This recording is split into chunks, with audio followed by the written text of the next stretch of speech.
Vous auriez voulu, comme le disait la chanson, être un artiste.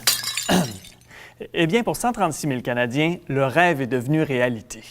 Toutes disciplines confondues, les artistes représentent 0,78 % de la population active du Canada.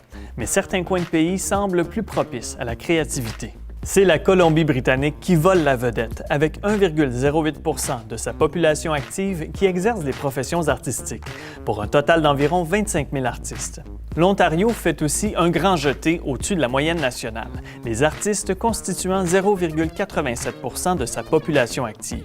Mais en chiffre absolu, avec plus de 58 000 artistes dans la province, l'Ontario est réellement la tête d'affiche. La Nouvelle-Écosse et le Québec sont dans la 3e et 4e rangée du parterre, respectivement, avec environ 0,7 % de leur population active qui occupe des professions artistiques.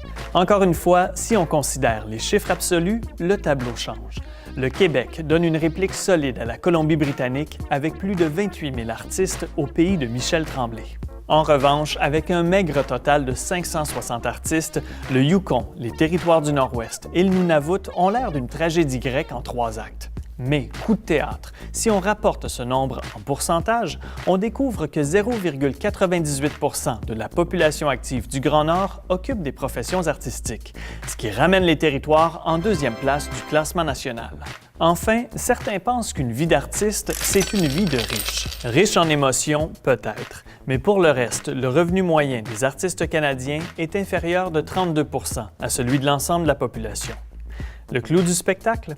Les retombées économiques directes de la culture seraient environ 10 fois plus importantes que celles provenant des sports. Et avec des salaires qui ont souvent rien à voir avec ceux des athlètes professionnels, les professionnels des arts méritent qu'on les applaudisse pour leur contribution à l'économie.